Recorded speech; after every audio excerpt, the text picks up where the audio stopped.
When you want to get into your audio video controls, you want to go to the total control.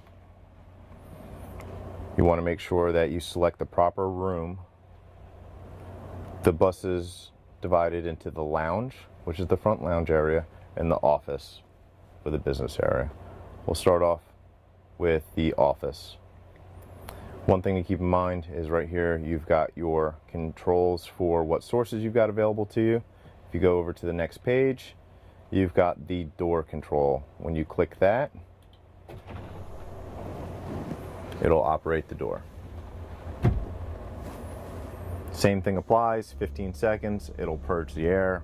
When the compressor needs to kick on, it will. Top off the tank, hit it again. You'll actually hear a click behind the wall as it triggers the door. All right, so now the power button turns on that TV and this TV. This TV is tethered to the computer. So whatever the computer is doing, the TV will show. We have a PowerPoint presentation running right now just to keep the computer alive because it's Energy Star and it falls asleep. All right. Now, on here, if we want to have the computer on the main screen, just hit the icon labeled computer,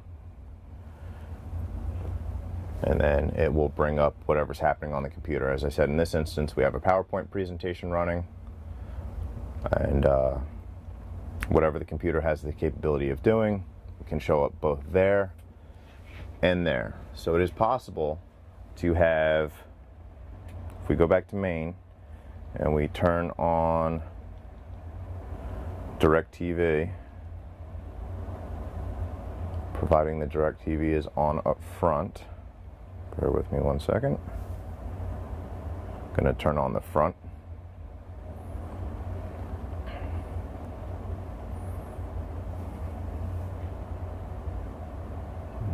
Lounge. Okay. So you'll see that it's searching for a satellite signal. Basically what I'm trying to illustrate is you can have either a movie or TV going here. We can have the computer running here and have our camera system running there. So you can multitask back here.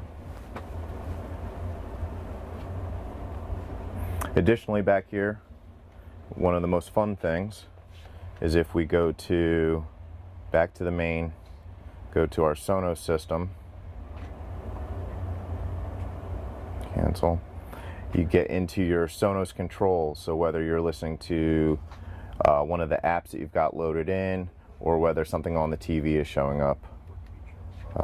Additionally, you have direct Sonos control if you want a larger screen. If you click on the Sonos app, it is important not to update the Sonos until we have some things coming as far as the updating is concerned. We're going to go into Pandora, see if we get some music playing.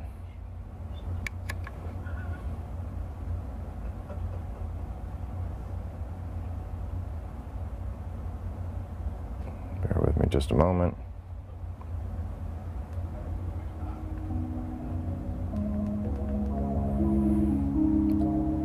At this point, you can choose any of your Pandora stations.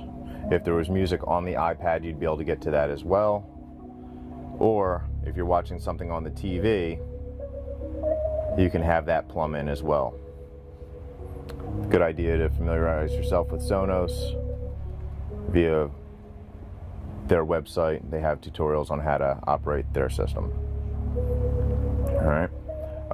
If we click back into total control, since I already launched the Sonos, you have your basic level of control. Go to the next song, volume up.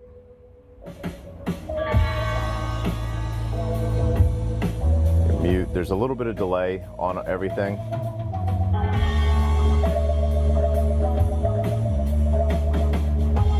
One second here.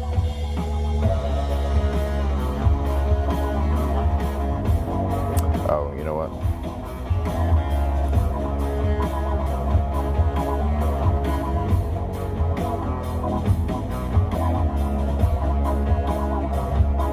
That's two what apps they open at the say. same time. It's running both at the same time. Yeah. I personally like the full-blown control of Sonos when I'm doing Sonos. Not now. I like to control the Sonos within the Sonos screen. That's where I'm most comfortable. Up here, you can see that it says Office.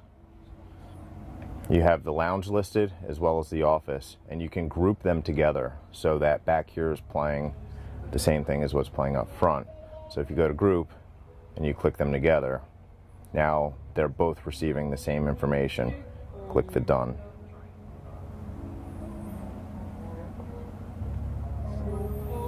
Go back into your total control. If we go to rooms and we go to lounge, go to the main screen, click the Sonos. It would, at this point, you'd want your Pandora password. We're not going to put that on film, so we're just going to cancel that. All right, you have your ability to do your thumbs up and thumbs down, all your Pandora capabilities. So for now, we're going to just turn this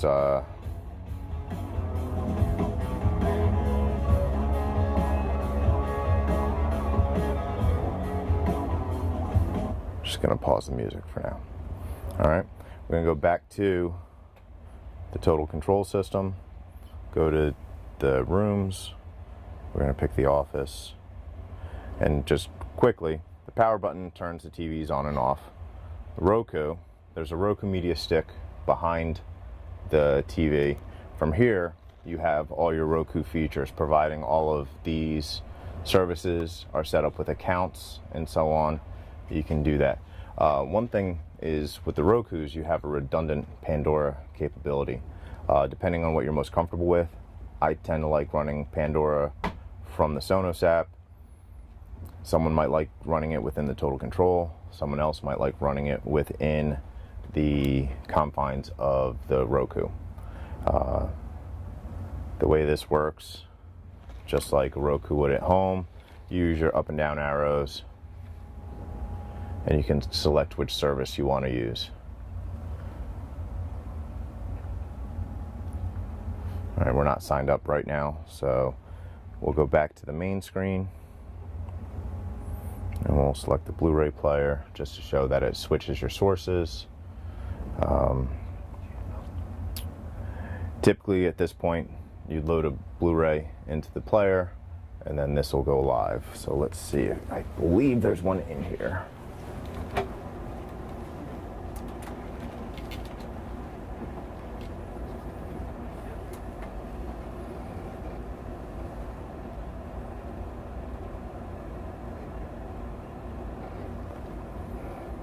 In the age of convenience, you've got to wait for everything to wake up and think about what they're going to do.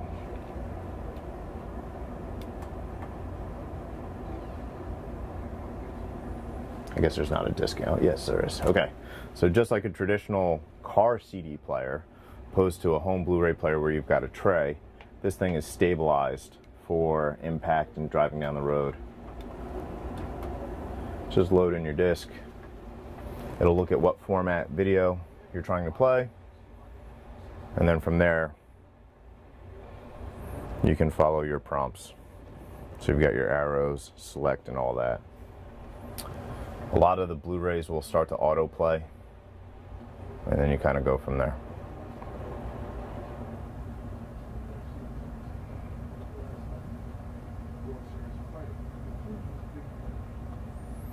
Let's see if we can fast forward through any of this stuff.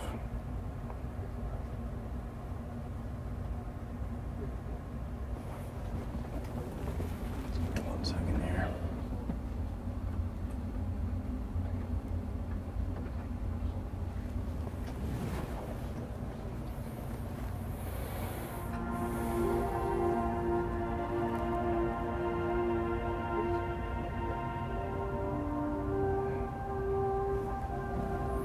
In addition, as we said before, you have a backup remote for your Blu-ray player.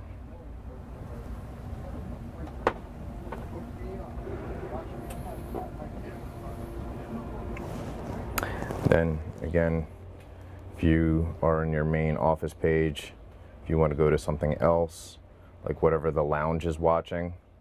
If the lounge is watching a movie, you can press the lounge input. So whatever's playing up there on all those screens can also show back here.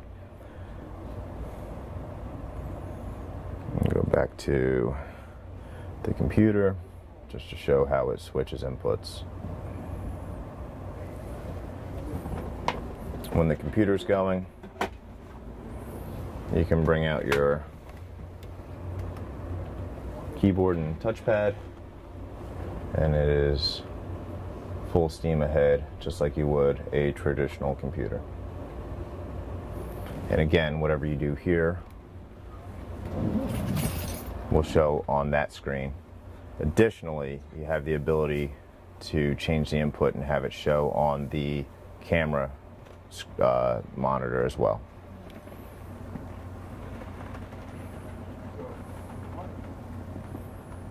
Let's see if I can do that. These 23-inch monitors are 12 volt specific, so they don't have discrete controls. It doesn't make sense to try to control them through the total control. They just won't work consistently. So there you go. You've got the computer on all three screens back here if you're doing a presentation.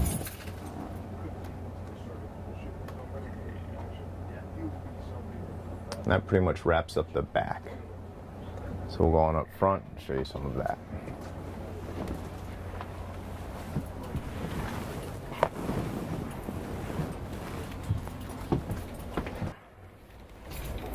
So we're sitting up in the lounge area. So to take advantage of the controls, we want to go to rooms. We can hit lounge and then main. That'll show us our inputs that are available to us. If you slide to the second page, again, I have the ability to open and close that door. We're gonna go ahead and close that because we got some folks back there having a meeting. All right, so from here, the power button turns your TVs on and off. Takes a second, turns your side TVs off. All right. I'm gonna just go ahead and turn them on again.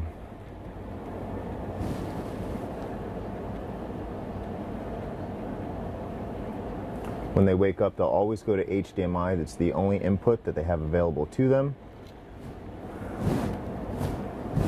Okay, so we're on satellite. So I'm going to go ahead and go into the satellite controls, DirecTV. You've got your guide, just like you would a traditional home DirecTV. And then on the screen, you'll be able to see as I toggle down, we're going through the channels. So we'll see if we have Sesame Street. Pretty straightforward stuff. Again, you hit the guide, and as you hit the guide, it manipulates what's happening on the screen.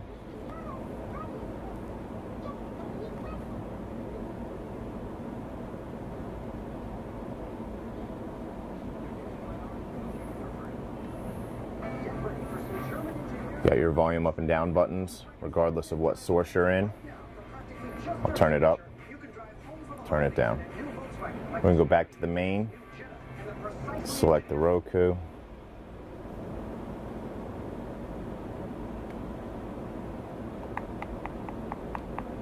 So there's our Roku. Just going to YouTube for now.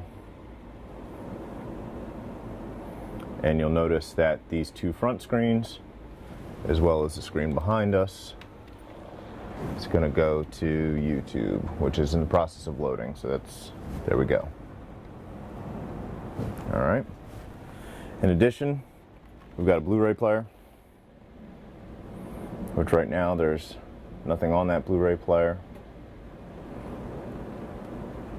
And again, when you put a disc in, the Blu-ray player will turn on and it'll start to do its thing.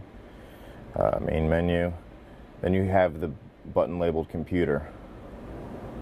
That is the input from the rear computer. Just give me 1 second. And you'll notice There we go. So whatever they do back there will come on up here.